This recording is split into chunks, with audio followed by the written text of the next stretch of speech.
Jadi 4 bulan ini desainnya nahi mungkar. Melatih pribadi kita untuk mampu mengendalikan diri dari ujung kepala sampai ujung kaki, menekan potensi salah sehingga yang muncul soleh. Nah 4 bulan ini ketika tiba di waktunya, maka pahala amalan ini bisa lebih tinggi daripada yang ini. Jadi menghindari maksiat itu sesuatu yang salah. Bukan cuma menghindarkan kita pada keburukan. Itu ada nilai, dihargai, diapresiasi oleh Tuhan. Allah tuh menyayangi. Makanya di ayat Quran surah kedua, ayat 222, itu disebut sosok yang dicintai oleh Allah. Innallaha yuhibbut tawwabin. Allah itu senang pada orang-orang yang sering mengoreksi diri menghindari perbuatan maksiat. Iman standar. Ya pas dipanggil pas respon. Ya kan? Anda kerja jam 7, datang ke kantor jam 7, standar kan? Tapi ada orang yang 4.35, jam 4 tuh sudah bangun, menjemput dan menunggu panggilan itu. Ya. Itu konfirmasi iman. Ya. Sebaliknya, jam 4 dipanggil, 4.35, baru sadar 5.34. Tuh.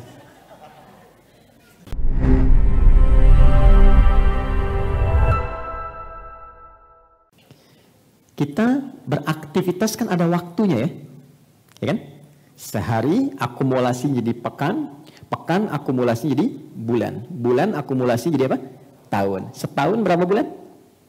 12. Desain 12 bulan ini itu ketetapannya langsung dari Allah. Jadi manusia nggak bisa menambah atau mengurangi jika tidak terjadi keseimbangan dalam pembagian waktu. Maka turunlah Quran surah ke-9 ayat 36. Saya akan sangat lebih fokus di pertemuan kali ini karena waktu kita sedikit terbatas hari ini. Inna iddatasy syuhuri 'indallahi 12 syahran fi kitabillah yauma khalaqas samawati wal arda minha arba'atun hurum. Desain pembagian waktu kata Allah, sejak aku mencipta langit dan bumi, aku bagi setahun 12 bulan. Baik. Nah, dari 12 bulan ini yang paling menarik. Diminta kita mengoptimalkan semua potensi kebaikan yang ada di dalam diri kita. Dari ujung kepala sampai ujung kaki. Bahkan nanti ada ayat-ayat lain mengeksplor kita. Kalau engkau ingin sukses, optimalkan potensi itu. Ya, ikhtiar yang kuat, bangun tawakal kepada Allah yang tinggi.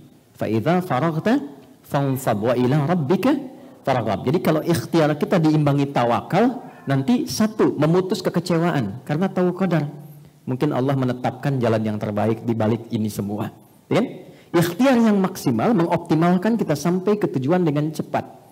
Dan ini berkesesuaian dengan rumus fisika kan? Masih ingat di energi potensial rumusnya? MGH kan? M dikali G kemudian dikalikan dengan H kan? EP sama dengan M massa dikalikan gravitasi kalikan ketinggian H. Kalau kita rubah masanya ke manusia, gravitasinya pijakan yang kuat untuk berikhtiar, H-nya hablum minallah, maka terjadi percepatan. Kalau kita pindahkan ke kinetik, rumusnya kan berubah, setengah M dikalikan V kuadrat kan? Kalau kita ganti ke EK, energi kinetik, setengah M ya, dikalikan V kuadrat. Jadi semakin sedikit usahanya, tapi optimalisasinya tinggi, bergeraknya sedikit, hasilnya banyak, percepatannya nambah. Dan ingat, ini kecepatan bukan kelajuan. Kecepatan ada vektor, ada arahnya. Semua kita ini punya vektor ketika membuat aktivitas. Masih ingat nggak teman-teman? Sholat pertama kita yang ditunaikan tadi apa? Subuh kan? Subuh itu apa artinya? Ada maknanya. Di Islam itu tidak menetapkan nama hampa makna, mustahil. Selalu ada maknanya. Subuh itu dari kata asbah. Sesuatu yang siap dengan rencana yang akan dieksekusi. Orang Arab tidak mengatakan kaifa asbaht. Bagaimana kabarmu di pagi ini? Kecuali menunjuk kesan begini. Hei, kabarmu bagaimana di pagi ini? Dan sudah punya rencana apa yang akan dilakukan di hari ini? Ya, itu yang dimaksud Quran surah ke-81 ayat 18. Was-subhi idza tanaffas.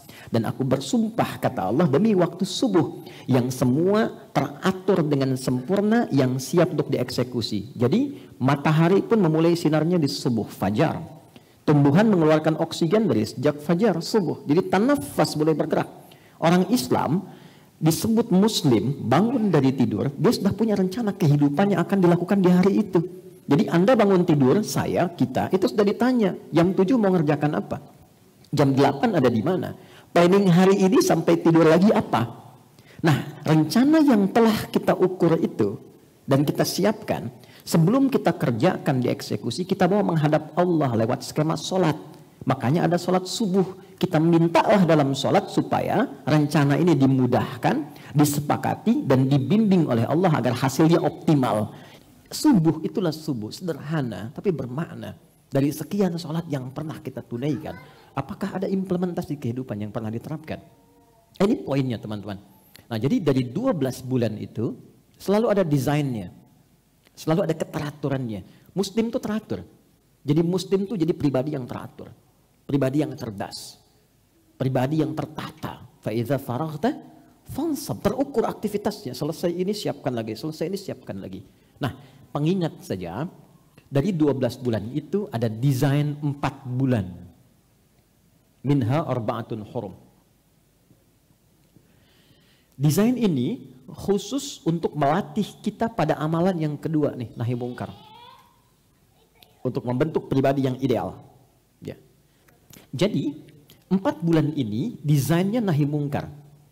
Melatih pribadi kita untuk mampu mengendalikan diri dari ujung kepala sampai ujung kaki, menekan potensi salah sehingga yang muncul soleh. Nah, 4 bulan ini ketika tiba di waktunya, maka pahala amalan ini bisa lebih tinggi daripada yang ini. Jadi Anda, saya, kita sholat misalnya di bulan ini ada pahala. Ya, value-nya itu 10 nilainya.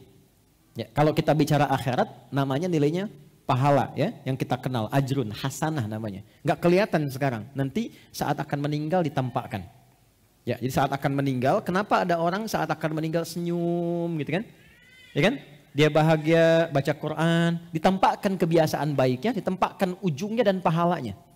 Ya, nanti saat kembali ke akhirat, hakiki diberikan.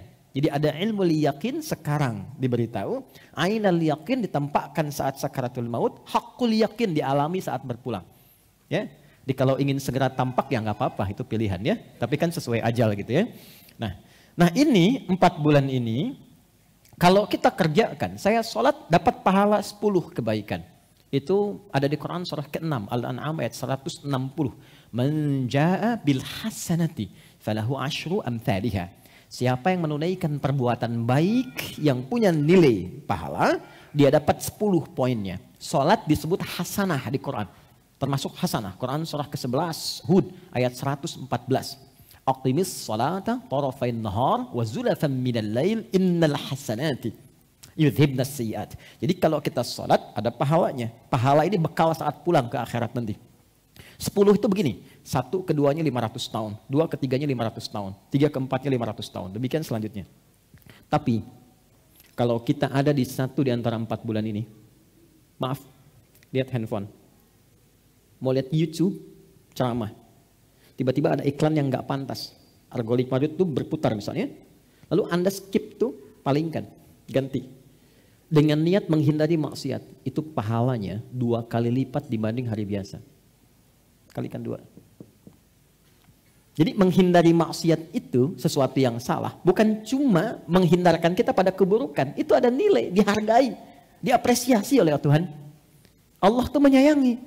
Makanya di ayat Quran surah kedua, ayat 222, itu disebut sosok yang dicintai oleh Allah. Innallaha yuhibbut tawwabin. Allah itu senang pada orang-orang yang sering mengoreksi diri menghindari perbuatan maksiat. Mau melangkah nih, ada tempat yang salah, gak usah ke sini lah, ke tempat lain saja. Nah itu ketika dia berpindah ada pahalanya.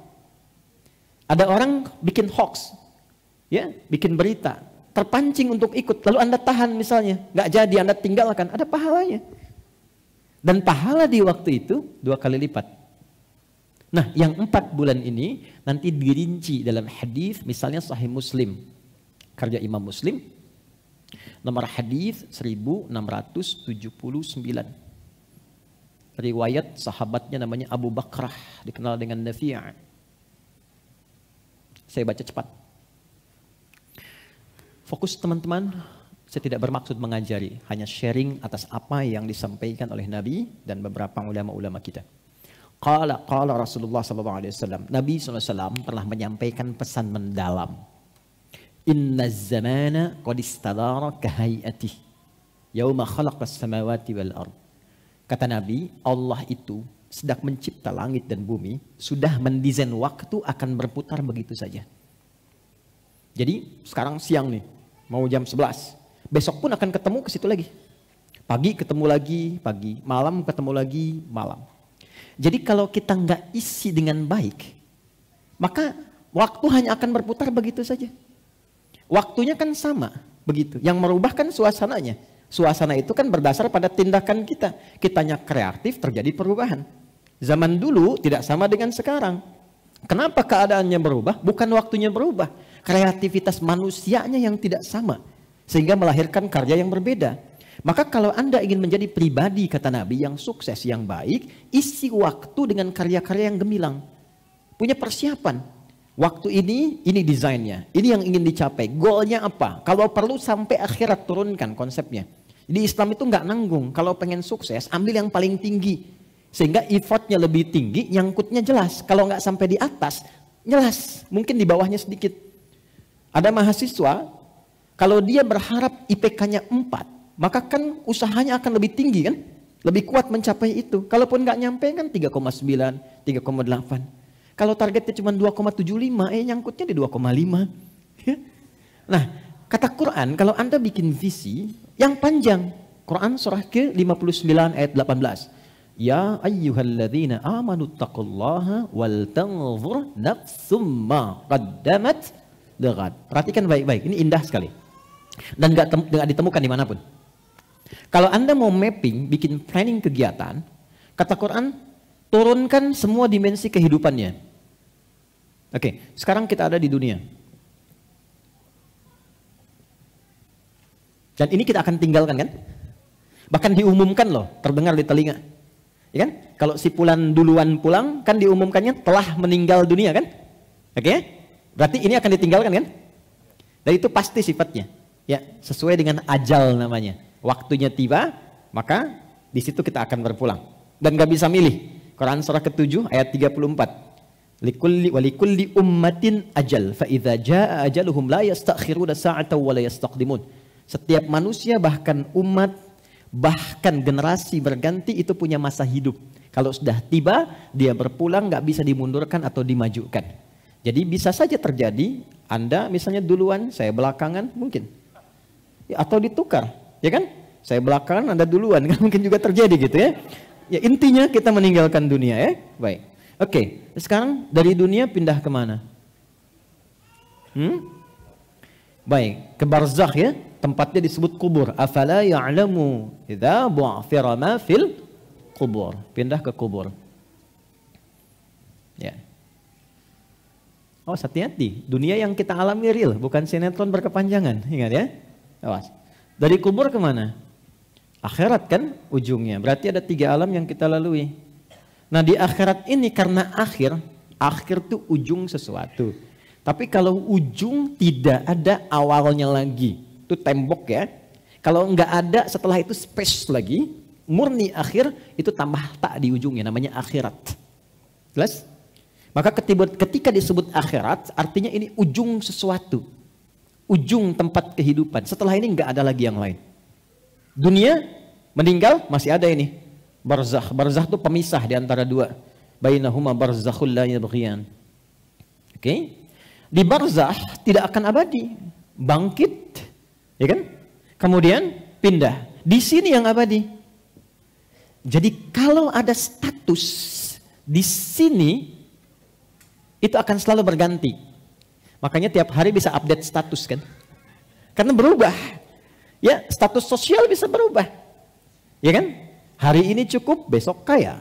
Besok kaya, selanjutnya bisa cukup. Hari ini punya jabatan, begitu purna, selesai. Berganti datang yang lain. Karena itu kehidupan di dunia disebut dengan khalifah. Dari kata khalafa, sesuatu yang saling menggantikan. Kaya juga begitu, selesai. Paling tidak sepakat di garis kematian, wafat. Oke? Baik. Dan nanti ada ilmunya sendiri nih. Pindah ke sini, bekalnya sudah berbeda, Karena itu meninggalkan ini hukum alam, hukum tempat itu kan pindah tempat, pindah hukum kan? Oke. Kita sekarang ada di Indonesia, mau ke Malaysia. Kalau sudah ke Malaysia yang dipakai hukum apa? Malaysia. Pindah tempat, pindah hukum. Dari Malaysia mau ke Amerika, hukum Malaysia berhenti, hukum Amerika yang berlaku. Jadi inter dunia saja hukumnya berbeda. Sekarang kita mau meninggalkan dunia, pengen pakai hukum yang sama, mustahil. Karena itu semua barang-barang dunia itu selesai saat di dunia. Dibawa ke kubur aja nggak laku kok. Anda mau bawa di kubur pakai iPhone yang 14 yang baru supaya bisa miss call. Teman di luar nggak bisa. Tetap aja rusak habis. Pakaian ganti. Terus hukum dunia nggak berlaku. Sekarang punya rumah. Berapa Anda punya rumah? Berapa meter paling luas? Berapa hektar punya taman? Ke kuburan 2 kali sekian selesai. Bukan berarti nggak boleh selama di dunia silahkan. Tapi value-nya, naikkan value-nya supaya nanti memberikan nilai ke sini. Silahkan pakai hukum dunia di sini, gunakan value akhirat sehingga ketika pindah kita punya bekal. Puncaknya di sini. Cuman 2 pilihannya. Kalau bukan di tempat kenikmatan darun naim surga atau di tempat kenestapaan neraka. Cepat. Wal tanzur, kembali ke Quran surah ke-59 ayat 18. Wal tanzur nafsum ma qaddamat lighad, dan ayat ini dibuka dengan kata iman. Ya ayyuhalladzina amanu. Sedikit ya. Hei semua orang yang beriman, tingkatkan takwamu kepada Allah dan kalian mesti punya visi hidup yang panjang. Jadi ternyata teman-teman, jadi orang yang muslim beriman itu adalah orang yang visioner. Di semua konsep kehidupan kita, even sekarang kita hidup di dunia, harus visioner. Ya, di antara visi itu jangan tanggung kata Allah, turunkan skemanya dari yang paling tinggi. Wal tanzur nafsum ma qaddamat li ghad. Ghad itu akhirat. Dan Quran itu kalau ngajak muhasabah, itu jangan tunjuk orang dulu. Ternyata tidak keluar, ke dalam dulu konsepnya. Ke dalam. Maka kita mulai koreksi ke dalam dengan turunnya surah ke-66 ayat yang ke-6. Sudah? Ya ayyuhalladzina amanu. Hei semua orang yang menyatakan telah beriman. Tuan-tuan ya. Kalau ada ayat Quran dibuka dengan kata ya di depannya. Disebutkan sebanyak 361 kali dalam Al-Quran. Artinya panggilan ini mencakup semua tanpa kecuali. Tak peduli sedang merasa lemah iman, futur, ataupun kuat iman. Ya, indikasinya iman itu begini standarnya. Lihat, bisa dicek di sholat. Ya, dari panggilannya saja. Subuh tadi jam berapa? 4:30 gampang ya. 4:35, oke kita ambil. 4:35. Ini nanti standar ngujinya ada di Quran surah ke-4 ayat 103, ditafsir di Quran surah ke-8 ayat ke-2. Ini cara ngujinya ini, cara ngukur iman sedang kuat, standar atau tinggi. Innas salata kanat 'alal mu'minina kitaban mawquta. Quran surah ke-4 di akhir ayat 103. Orang beriman itu pasti tahu waktu salat. Nah, nanti untuk ngecek imannya bagaimana? Quran surah 8 ayat 2. Innamal mu'minuna alladzina idza dzukirallahu wajilat qulubuhum. Insan beriman itu untuk mengecek ada sinyal iman atau tidak, kata Allah akan disebutkan nama Allah. Nanti ada konfirmasi di imannya, getaran. Nah, karena itu disebutkanlah dalam sehari nama Allah diperdengarkan ke telinga. Bahasa Arab telinga itu udun. Jamaknya disebut adzan. Adzan itu dari kata udun, artinya telinga. Kenapa adzan disebut adzan? Karena diperdengarkan langsung lafaz Allah pada orang-orang yang masih memiliki pendengaran, punya telinga. 5 kali dalam sehari untuk ngecek iman. Karena nanti ada yang paginya beriman, sorenya sudah lemah. Allahu Akbar, Allahu Akbar. Tuh. Jelas kan ya? Mas Cuping kalau lagi adzan kan, Allahu Akbar, Allahu Akbar. Tuh. Nanti kalau ada iman, getaran tuh ada. Terkonfirmasi, ya Allah sudah adzan. Nah, pernah dengar itu gak? Ya, adzan subuh 4:35. Allahu Akbar, Allahu Akbar. Bangun kita. Ya Allah, sudah adzan. Nah, itu punya iman, kualitasnya standar. Iman standar.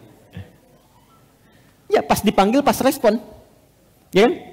Anda kerja jam 7, datang ke kantor jam 7, standar kan?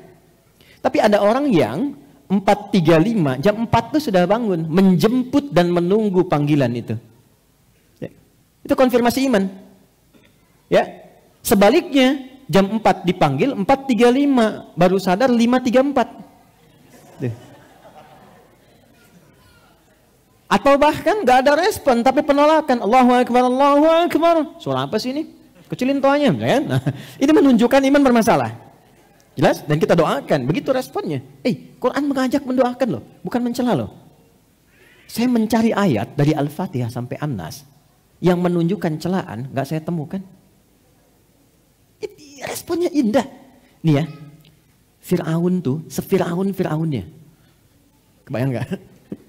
Fir'aunnya.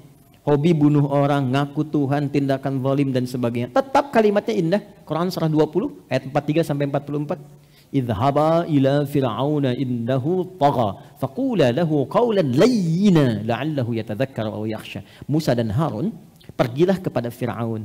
Fir'aun itu bukan orangnya, tapi jabatan yang melekat kepadanya. Tuh lihat ya, ada orang salah menyalahgunakan wewenang jabatan. Oleh Allah dilarang mengeksplorasi dan mencela orangnya. Bukan namanya yang salah, perilakunya yang keliru. Jangan karena perilaku salah Anda cela namanya. Karena boleh jadi ada orang dengan nama yang sama tidak berbuat demikian. Dan nama Fir'aun gak pernah diungkap di Quran siapa sesungguhnya. Jabatannya saja Faraoh, bahasa Arabnya Fir'aun. Ya kan? Memberikan kesan bahwa di kemudian hari akan ditemukan potensi-potensi penyimpangan dari jabatan. Kalau ada yang demikian, engkau datang ingatkan. Bukan untuk menurunkan, tapi mengingatkan supaya jabatan dikembalikan kepada relnya yang benar. Dan dengan apa? Qaulan layyina, dengan yang lembut. Sentuh hatinya, kata Allah. Ya, sentuhlah ia tepat di hatinya, maka ia akan jadi milikmu untuk. Ya minimal dia sadar, kata Allah itu. Sadar, dia mengerti. Ya, balik sini. Nah ini iman standar, iman kuat, iman bagus. Salat. Balik teman-teman, kembalikan. Fokus baik-baik. Nah, di bulan Rajab ini bukan hanya sekedar salatnya yang penting. Tapi evaluasi dirinya dimulai dari apa? Dari panggilan iman. Ya ayyuhalladzina amanu. Hei semua yang punya iman, mungkin saat diseru ini, bahkan di antara kita semua, dan tidak perlu saling mengecilkan. Mungkin ukuran salatnya ada yang dari awal bangun, ada yang nunggu azan, ada yang sedang lemah iman, ketika mau sholat, ketika tidak. Sayangnya Allah kepada kita, Allah nggak bedakan di bulan ini. Panggil semua. Aku nggak peduli engkau memvonis dirimu lemah iman, datang padaku, aku kuatkan imanmu. Aku nggak peduli engkau banyak maksiat, datang taubat, aku cintai engkau. Itu jelas loh ayatnya, hadisnya. Maka dimulai dari apa? Semua yang punya iman, qu anfusakum wa ahlikum nara. Perbaiki diri dan keluargamu. Diri plus keluarga. Jadi bulan ini adalah bulan evaluasi, bulan duduk bersama, bulan untuk mengoreksi diri, introspeksi, dan bulan untuk mendudukkan keluarga menjadi keluarga yang ideal dan baik.